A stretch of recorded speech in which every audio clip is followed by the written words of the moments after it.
Let me begin by just thanking Subhanshru for a wonderful introduction and some good pieces of humor which will help the audience remain awake, I hope.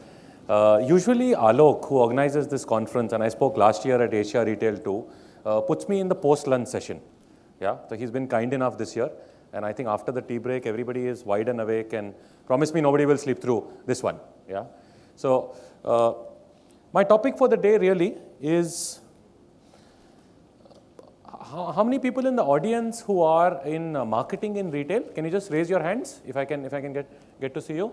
Okay, quite a bit. So I'm seeing how many students who are interested in marketing? Okay, that's quite a bit. Yeah, and you know all the experts in retail will tell you that marketing in retail is what? You make a few ads, you do a few glossy magazines, you do a few press conferences, you do some fancy store launches, and that's what marketing is, right? And I'm here to actually provoke you to bust that myth. Because if you start believing that retail is all about those fancy things, then you're probably in the wrong place. And you know, Asia Retail Congress doesn't behove something like this.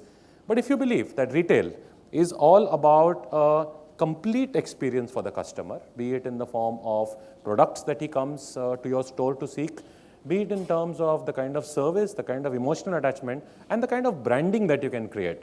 So, lesson number one.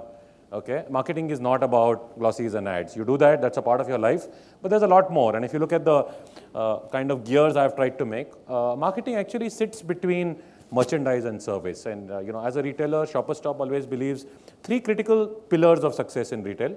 First is your merchandise, because that's what the guy really comes to your store to shop. So you need to get that right. Second is the service experience. And third is the brand Shoppers Stop, which is where marketing traditionally plays the biggest role in building. And I'm going to attempt to actually explain to you how these three gears can actually come together, and how a marketing guy is not about those glossy models and magazines, and is much more about actually building business and value. And I'm going to hope that you stay awake right through this. So I'm going to start talking. Activating the senses. Now you might say, is this a psychological professor standing here giving gyan? No, it's not, because retail is actually about the senses. The senses being sense, smell, touch, hearing. Okay, and I'll tell you how we look at this.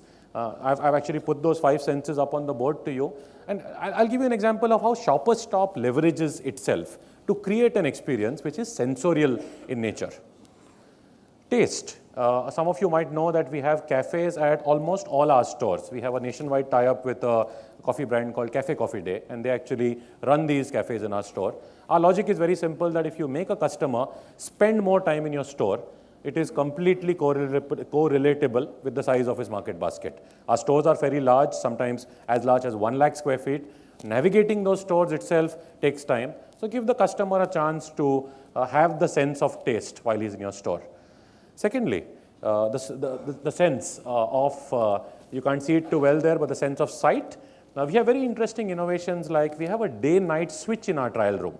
So if a lady is looking out for, let's say, an evening dress, she can see herself in what we call daylight, and just by a flick of a switch, she can see herself in evening light, because a lot of people actually are trying to buy things for occasions these days.